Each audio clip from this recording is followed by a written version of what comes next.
8월 셋째 주일, 주일 예배 오신 여러분들 주님의 이름으로 환영합니다. 오늘도 우리가 기쁨과 감사로 하나님을 영화롭게 하는 귀한 예배자 되기를 원합니다. 다 같이 자리에서 일어나셔서 묵도하심으로 주일 예배에 하나님 앞에 올려드리겠습니다. 오라 우리가 여호와의 산에 오르며 야곱의 하나님의 전에 이르자. 사랑의 아버지 하나님, 오늘도 예수 그리스도 안에서 하나님의 것으로 구별된 자들이 아버지 앞으로 예배 자리로 나아갑니다. 온 마음 다해 주님을 찬양하며 주께서 이루신 놀라운 구원의 은혜와 사랑을 찬양합니다. 우리 예배 중에 거하셔서 주의 영광 나타내 주시고 주님으로 인한 기쁨과 감사로 가득한 이 예배를 기뻐 받아 주옵소서. 우리 주 예수님의 이름으로 기도하옵나이다. 아멘.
빌립보서 2장 말씀을 함께 교독하겠습니다.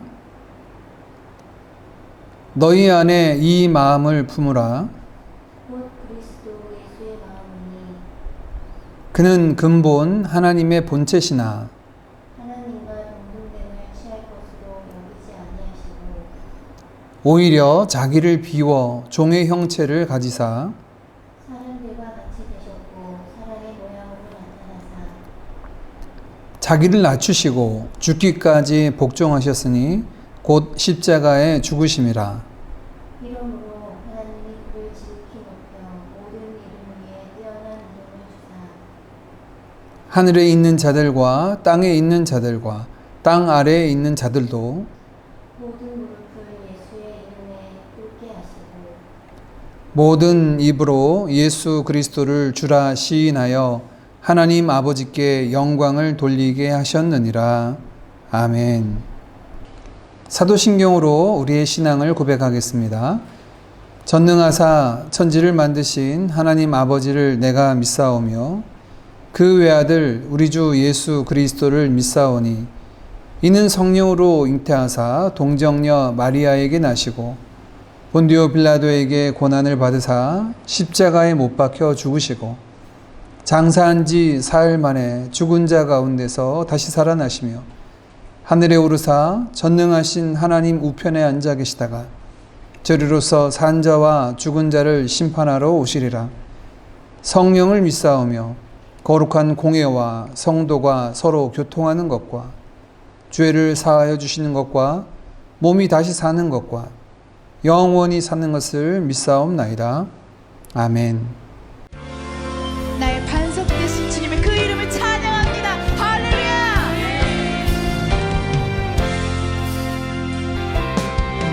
나의 반석이신 하나님, 행하신 모든 것 완전하시니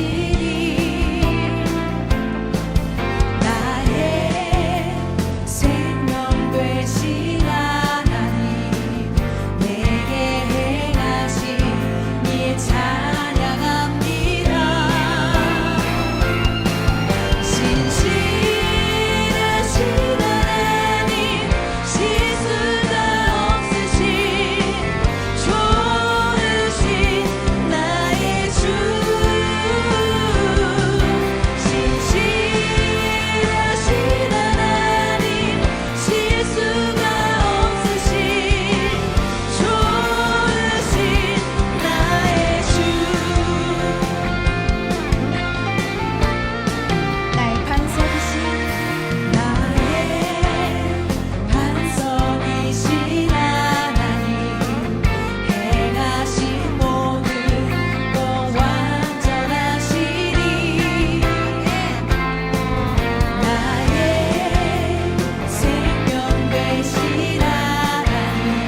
사랑의 하나님, 지난 한 주간도 저희를 지켜주시고 보호하시고 여전히 풍랑 같은 세상 속에서 길을 잃지 않도록 이끄시는 하나님께 감사합니다.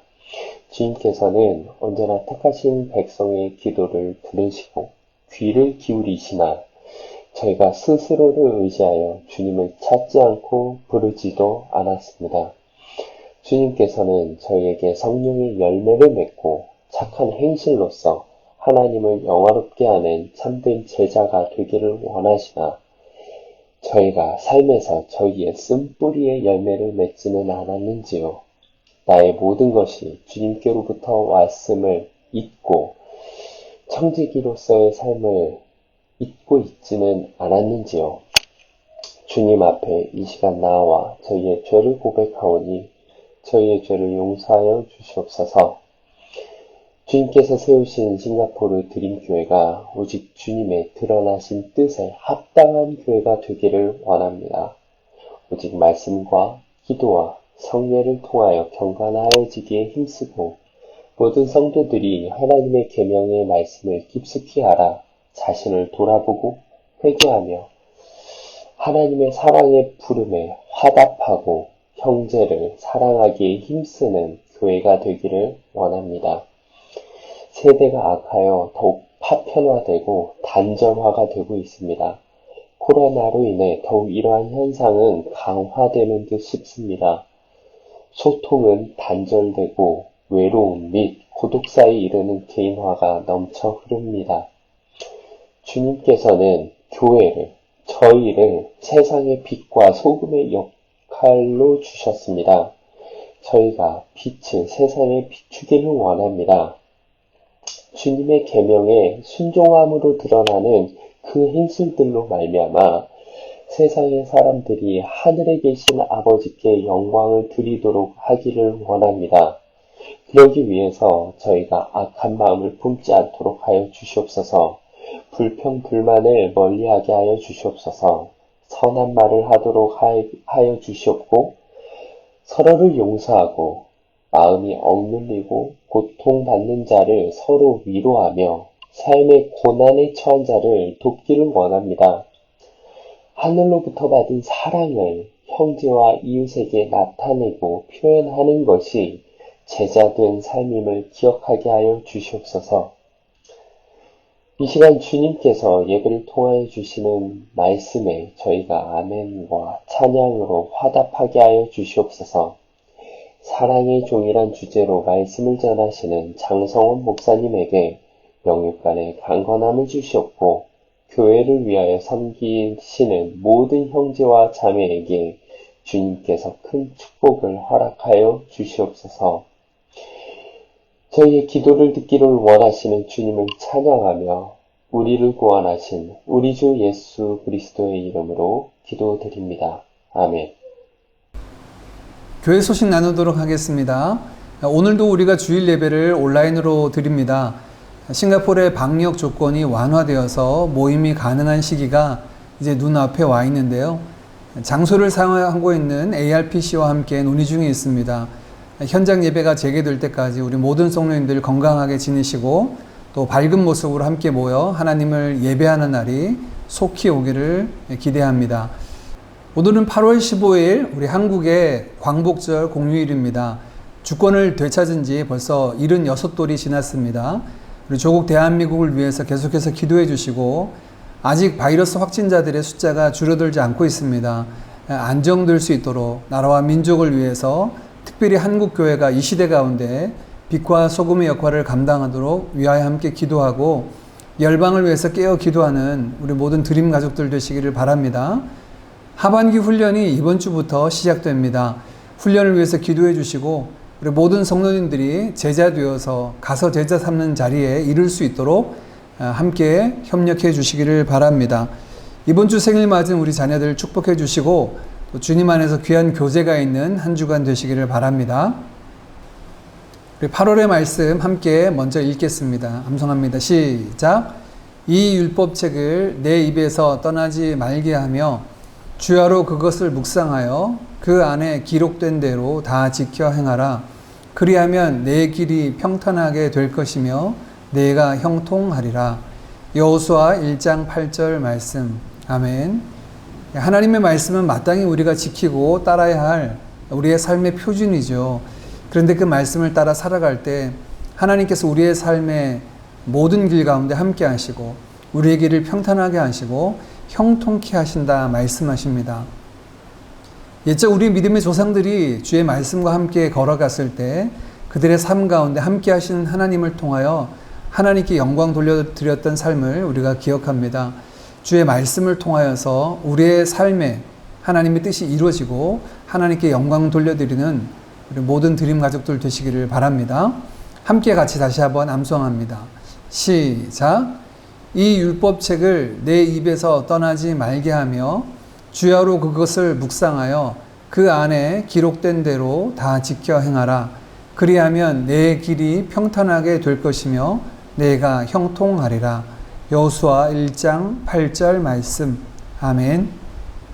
오늘 우리에게 주시는 하나님의 말씀은 요한복음 15장 8절에서 12절까지 말씀입니다. 요한복음 15장 8절에서 12절까지 말씀을 한 목소리로 같이 읽겠습니다. 시작. 너희가 열매를 많이 맺으면 내 아버지께서 영광을 받으실 것이요 너희는 내 제자가 되리라. 아버지께서 나를 사랑하신 것 같이 나도 너희를 사랑하였으니 나의 사랑 안에 거하라. 내가 아버지의 계명을 지켜 그의 사랑 안에 거하는 것 같이 너희도 내 계명을 지키면 내 사랑 안에 거하리라.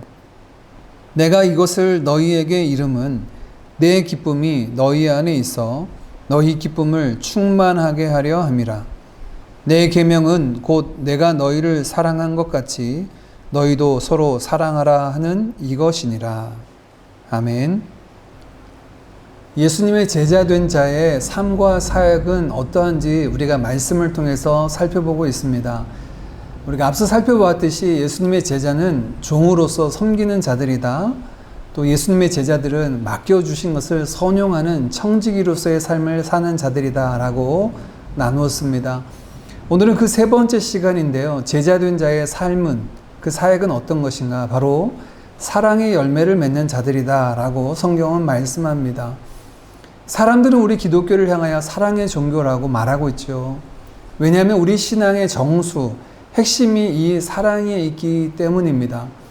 성경은 하나님의 백성들에게 요구하시고 말씀하시는 그 계명이 사랑에 있음을 분명히 말씀합니다. 또한 더불어서 하나님의 그 구원의 역사가 우리의 삶 가운데 나타난 것 역시 하나님의 사랑 때문이다 라고 말하는데요. 우리가 잘 알고 있는 요한복음 3장 16절 말씀은 하나님이 사랑하셔서 독생자를 우리를 위하여 내어주셨다라고 말씀합니다. 그래서 사랑은 우리 신앙의 핵심, 정수라고 할 수가 있죠. 사랑이 신앙의 중심인 이유는 계명의 중심이기도 하고 또한 하나님의 사역의 성격이 그 사랑의 밑바탕 되어 있기도 하며 더 나아가 근본적으로 하나님의 성품이 사랑이시기 때문입니다. 요한일서 4장 8절은 이렇게 말씀합니다. 사랑하지 아니하는 자는 하나님을 알지 못하나니 이는 하나님은 사랑이심이라. 하나님은 사랑이십니다. 그렇기 때문에 사랑하지 않는 자는 하나님을 알지 못하는 자다라고 말씀하고 있죠. 이어진 16절에는 또한 이렇게 말합니다. 하나님이 우리를 사랑하시는 사랑을 우리가 알고 믿었노니 하나님은 사랑이시라. 사랑 안에 거하는 자는 하나님 안에 거하고 하나님도 그의 안에 거하시느니라. 우리가 하나님을 믿는다는 것은 그의 사랑을 알고 믿는 것이다 라고 우리의 믿음의 내용이 우리를 향하신 하나님의 사랑임을 말씀합니다. 우리가 아직 연약할 때, 죄인 되었을 때, 원수 되었을 때 우리를 향한 하나님의 사랑이 그 십자가에서 나타났죠. 우리는 그 사랑을 알고 믿는 겁니다. 그러므로 사랑 안에 거하는 자는 하나님 안에 거하는 것이고 하나님도 그의 안에 거한다 라고 말씀합니다. 그러므로 이 그리스도의 제자된 우리의 삶도 역시 사랑에 살며야 한 것은 너무나 당연합니다. 오늘 본문에 나오는 예수님의 마지막 다락방 강화에서도 예수님이 이 부분을 분명히 말씀해 주셨습니다.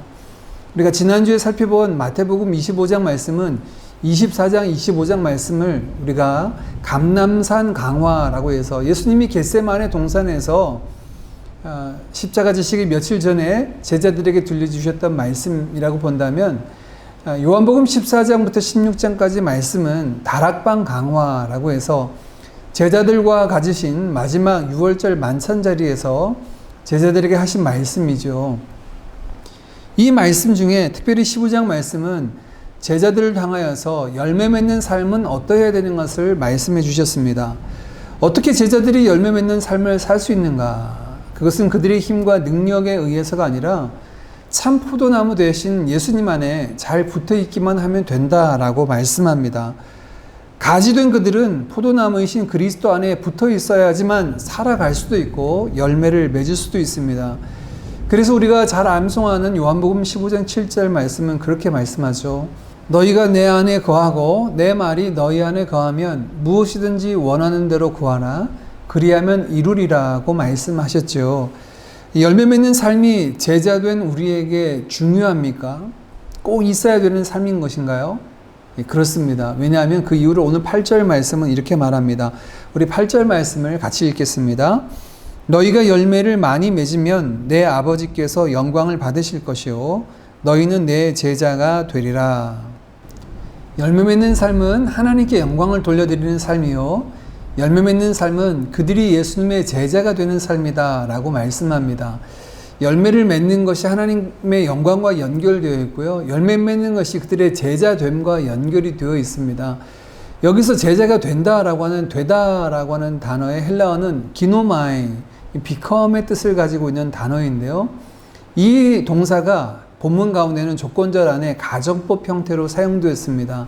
그래서 좀 더 정확하게 번역한다면 새번역 성경처럼 해석할 수 있을 텐데요. 제가 다시 읽겠습니다. 너희가 열매를 많이 맺어서 내 제자가 되면 이것으로 내 아버지께서 영광을 받으실 것이다. 오늘 본문 말씀은 우리가 열매를 많이 맺으면 예수님의 제자가 되는 것이고 그것이 하나님께 영광을 돌려드린다라고 이렇게 말씀하고 있죠. 그래서 제자된 저와 여러분에게 요구되는 것은 열매입니다. 어떤 열매일까요? 이후에 보면 이 열매의 성격이 바로 사랑이 있음을 말씀합니다. 이제 앞서 말씀하신 참포도나무 비유와 연결해서 예수님은 이 부분에 대해서 좀 더 자세하게 그 과정에 대해서 설명을 해 주십니다. 참포도나무 대신 그리스도 안에 거하는 것이 열매를 맺는 비결이다 라고 말씀해 주셨는데 그렇다면 예수님 안에 거한다는 말은 어떤 의미일까요? 9절은 이렇게 설명합니다. 아버지께서 나를 사랑하신 것 같이 나도 너희를 사랑하였으니 나의 사랑 안에 거하라. 주님 안에 거한다라고 하는 것은 주님의 사랑 안에 거하는 것이다 라고 말합니다. 아버지께서 나를 사랑하신 것 같이, 즉 예수님이 하나님 안에 거하는 것처럼 주님의 사랑 안에 그들이 거한다면 그들은 곧 주님 안에 거하는 것이죠. 전에 참포도나무 비유에 대해서 나누면서 1절부터 7절까지 말씀에 가장 많이 나오는 단어가 메노, 거하다라는 단어라고 말씀드렸는데요. 이 거하다라는 단어가 포도나무에 붙어 있지 않으면 붙어 있다라는 단어도 메노, 거한다라고 하는 단어로 되어 있습니다. 이 거하다는 말이 굉장히 자주 등장하는데 이것이 바로 열매 맺는 삶의 비결입니다. 주님의 안에 거한다는 것은 그의 사랑 안에 거하는 거죠.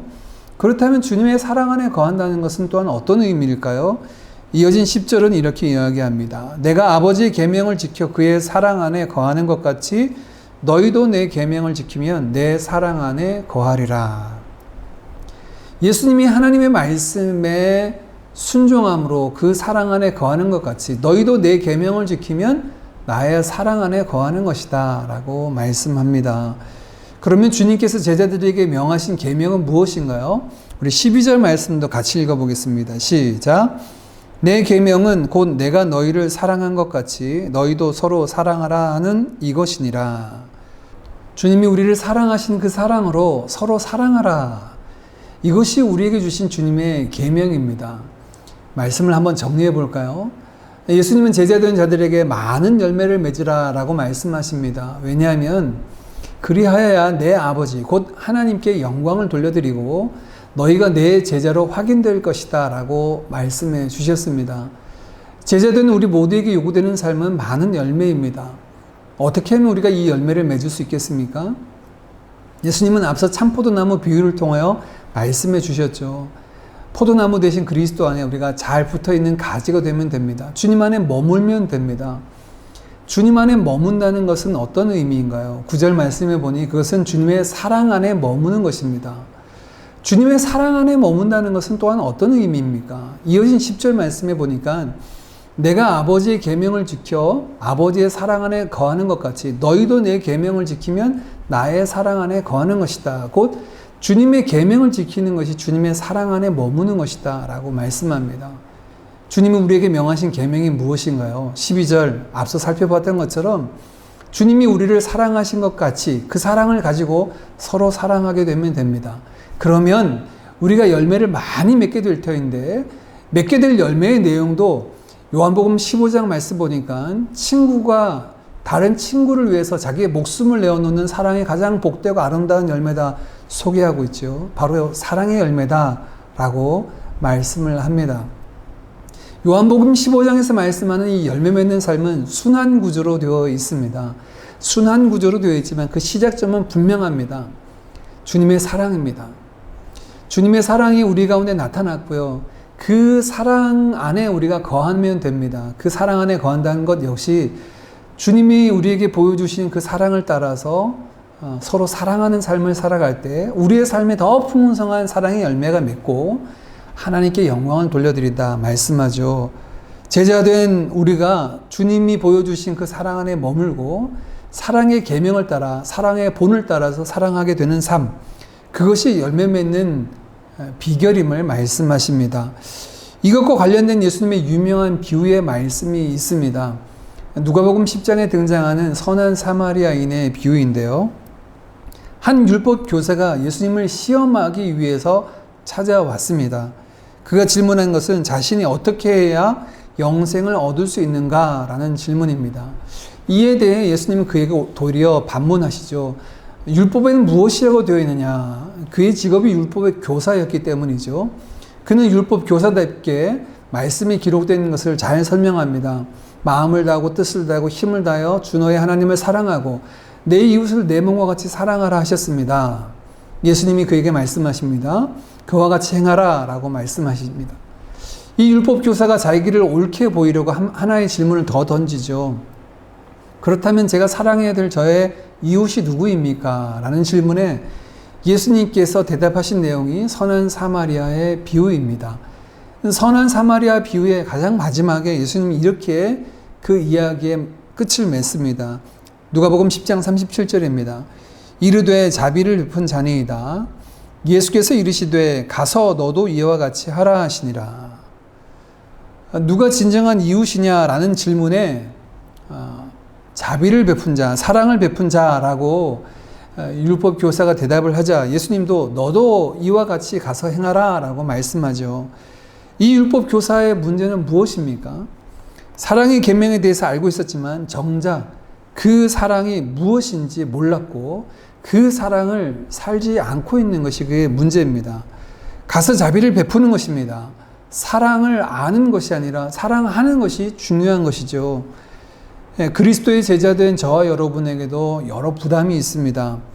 그 부담은 해야 하는 것은 아는데 지금 현재 우리가 그렇게 살지 못하는 것이 부담으로 다가옵니다. 어떤 부담이 우리에게 있습니까? 8월 암송 말씀처럼 말씀을 가까이 하고 주야로 묵상하고 그 가운데 기록된 대로 지켜 행해야 된다라는 것을 알면서도 하지 못하는 부담이 있죠.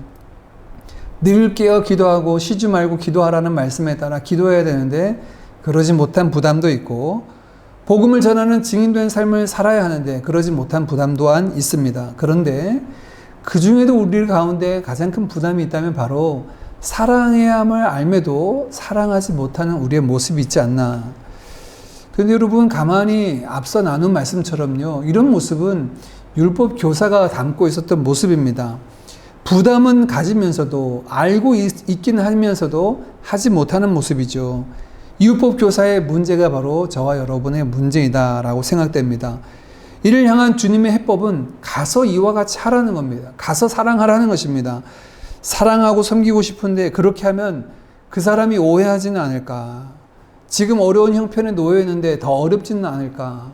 내가 사랑하고 섬기는 삶을 통하여 더 많은 것들이 요구되지는 않을까? 이런 생각에 부담만 갖고 사랑하지 않고 있는 것이 우리의 현 주소는 아닙니까? 성경은 그리스도의 제자는 사랑하는 자들이다 라고 힘줘서 말씀하고 있습니다. 그럼 우리는 사랑해야죠. 부담만 갖는 자 아닙니다. 핑계만 대는 자 아닙니다. 미루는 자가 아닙니다. 가서 일을 행하는 자, 사랑하는 자여야 합니다. 어떻게 그렇게 합니까? 주님처럼요. 주님이 우리를 사랑하시듯 그 사랑으로 서로 사랑하고 그 사랑 안에 머물며 우리 이웃을 사랑하고 형제 자매를 사랑하고 원수까지라도 사랑하는 자리에 이르러야 할 줄 믿습니다. 여기에 우리의 고민이 있죠. 사랑하지 못하는 모든 것들, 이런 상황들에 대해서 우리가 과감히 그것을 떨쳐버렸으면 좋겠습니다. 이런 부담감은 우리로 사랑하지 못하게 하는 핑계가 되고 우리의 발목을 붙잡게 되고 끊임없이 그 삶을 미루게 되는 우리의 나태함을 만들 뿐입니다. 주님의 제자된 우리에게 명하신 이 삶을 향하여 달려나아가는 저와 여러분 되기를 원합니다. 자기 사랑에 바쁘고 분주한 삶을 떨쳐버리고 하나님과 이웃을 서로 사랑하는 삶, 형제를 사랑하는 삶을 향하여 힘있게 달려나아가는 그리스도의 제자된 우리 모두가 되기를 주님의 이름으로 축복합니다. 훈련을 하다 보면 이렇게 말씀하시는 분들이 있어요. 하나님의 말씀에 순종하는 것이 쉽지 않다, 어렵다, 힘들다라는 거죠. 그렇죠. 말씀대로 순종하는 것은 죄악된 우리의 본성을 거스르고 있기 때문에 어떤 면에서 힘겹고 어려운 부분도 있습니다. 그러나 참포도 비유처럼 우리가 하려면 어렵지요. 가지는 우리는 스스로 열매를 맺을 수 없습니다. 우리의 생명도 포도나무에 붙어 있어야만 가능한 것처럼 우리의 열매 맺는 삶 역시도 그리스도 안에 머물러 있어야만 가능하다라고 우리에게 말씀하고 있죠. 늘 우리가 주님 안에 머물고 교제해야 되는 이유가 바로 여기에 있습니다. 이 사랑에 대해서 함께 우리 좀 더 살펴봤으면 좋겠습니다. 성경에 사랑장이라고 일컬어지는 성경이 있죠. 고린도전서 13장 말씀입니다. 그 사랑장에는 사랑에 대해서 이렇게 정의를 합니다. 4절부터 7절 말씀입니다. 사랑은 오래 참고 사랑은 온유하며 시기하지 아니하며 사랑은 자랑하지 아니하며 교만하지 아니하며 무례히 행하지 아니하며 자기의 유익을 구하지 아니하며 성내지 아니하며 악한 것을 생각하지 아니하며 불의를 기뻐하지 아니하며 진리와 함께 기뻐하고 모든 것을 참으며 모든 것을 믿으며 모든 것을 바라며 모든 것을 견디느니라. 고린도전서 13장 사랑장에서 말하는 사랑의 색깔은 우리가 알고 있는 사랑과 조금 결이 다른 것 같습니다.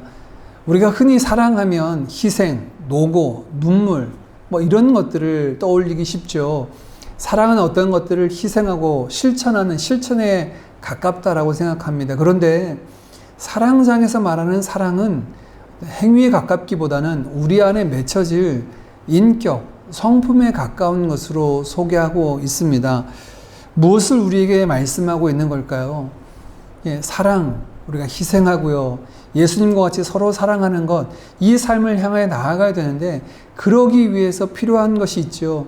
그것은 우리가 먼저 사랑의 삶이 되는 것입니다.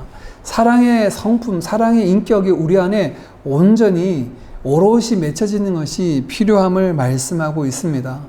그러면 우리는 어떻게 사랑의 사람이 될 수 있을까요? 우리는 어떻게 사랑의 사람이 되어서 사랑의 열매를 맺는 자리에 나아갈 수 있을까요? 요한일서는 이렇게 말합니다. 4장 10절 11절입니다. 사랑은 여기 있으니 우리가 하나님을 사랑하는 것이 아니요 하나님이 우리를 사랑하사 우리 죄를 속하기 위하여 화목제물로 그 아들을 보내셨습니다. 사랑하는 자들아 하나님이 이같이 우리를 사랑하셨은즉 우리도 서로 사랑하는 것이 마땅하도다. 하나님이 우리를 어떻게 사랑하셨습니까? 그 사랑이 먼저다라고 말씀하셨는데 그 사랑은 십자가에서 나타나셨다라고 말씀합니다. 그러니 그 사랑을 입은 우리가 사랑하는 것이 마땅하다라고 말하고 있죠. 무엇을 우리에게 보여주고 있습니까? 결국 사랑의 사람이 되는 것이요. 사랑의 열매를 맺는 것, 그것을 위한 출발점은 하나님의 사랑에 잠기우는 것입니다. 십자가에서 나타난 하나님의 사랑이 얼마나 크고 놀라운지를, 그 길이와 깊이와 넓이와 높이가 어떠함을 깨달아 아는 것이 필요하죠. 그 사랑을 경험한 사람이 능히 사랑의 사람으로 그 안에 오롯이 성품이 맺혀지게 되고 또 사랑의 귀한 열매로 그 삶 가운데 가득하게 될 줄 믿습니다. 제자된 우리가 살아야 할 삶은 결국 사랑이다라고 말씀합니다.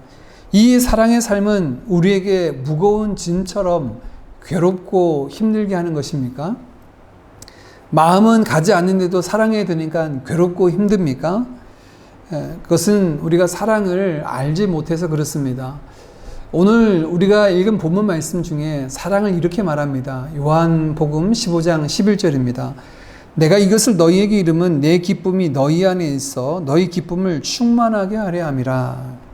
예, 사랑의 삶은요, 괴로운 것이 아닙니다. 사랑의 삶은 희생하는 것이 아니라 내가 너희에게 이것을 이름은 내 안에 있는 기쁨으로 너희 안에 그 기쁨을 충만하게 채우기 위함이다 라고 말씀합니다. 무엇인가요? 사랑은 곧 우리 안에 주님의 기쁨으로 채우는 삶입니다. 우리 기독교 교회의 역사 가운데 수많은 주님의 제자들이 이 사랑의 삶을 통하여 주님 안에 두신 그 기쁨과 평강을 맛보며 살아왔습니다. 사랑하는 것이 괴롭고 힘들다고 느껴진다면 지금 우리는 잘못된 사랑을 하는 거예요. 자기 사랑하는 것이나 자기 만족을 위해서 사랑이라고 하는 것을 하고 있는지도 모르겠습니다. 성경적인 사랑은 그 사랑 가운데 기쁨을 누리는 것이고 그 사랑 가운데 나에게 있는 모든 것을 내어주는 그 기쁨과 즐거움을 만끽하는 것입니다. 주님이 우리를 사랑하시면서 괴로워하시면서 사랑하셨을까요? 그렇지 않죠. 히브리서 12장 2절은 이렇게 말씀합니다. 믿음의 주 또 온전하게 하시는 이인 예수를 바라보자. 그는 그 앞에 있는 기쁨을 위하여 십자가를 참으사 부끄러움을 개의치 아니하시더니 하나님의 보좌 우편에 앉으셨느니라. 사랑하는 우리가 구원받는 것이 주님에게는 기쁨이셨어요. 그래서 십자가의 모진 고통도 참으셨고요. 침뱉음과 모욕당함도 개의치 않으셨다라고 말씀합니다. 사랑은 기쁨입니다. 우리가 구원받는 그 기쁨 때문에 주님은 당하신 모든 괴로움도 참으시고 그 모욕당하는 것도 아무 것으로도 여기지 않으셨다, 개의치 않으셨다 말씀하는 거죠. 이렇듯 사랑하는 삶은 우리 가운데 샘솟는 기쁨을 가져다 주고 그 기쁨으로 말미암아 넉넉히 어려운 순간도 힘든 것도 희생하는 것도 낮아지는 것도 모욕당하는 것도 참고 견디게 하는 것이 바로 이 사랑 안에 있습니다. 사랑함으로 그리스도의 제자 되어서 이 기쁨을 만끽하기를 원하고 오늘 예수님께서 말씀하신 것처럼 마지막 제자들에게 당부하신 것처럼 우리가 풍성한 열매, 사랑의 열매를 맺혀드려서 하나님 아버지께는 영광을 돌려드리고 우리가 예수의 제자로서 이 땅 가운데 나타나기를 주님의 이름으로 축복합니다. 함께 찬양하겠습니다.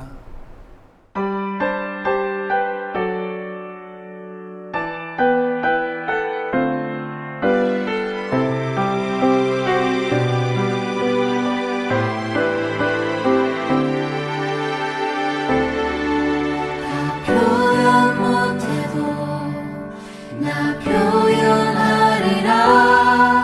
다 고백 못해도 나 고백하리라.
지금은 우리 주 예수 그리스도의 크신 은혜와 하나님 아버지의 놀라우신 사랑하심과 성령의 교통하심이 주님의 사랑을 알고 경험하여 사랑하는 제자로 하나님께 영광 돌려드리기를 원하는 우리 모든 드림 가족들과 흩어져 있는 자녀들 위해 주께서 사랑하신 열방과 신음하는 주의 백성들 위해 지금으로부터 영원토록 함께 있을지어다. 아멘. 그 사랑 얼마나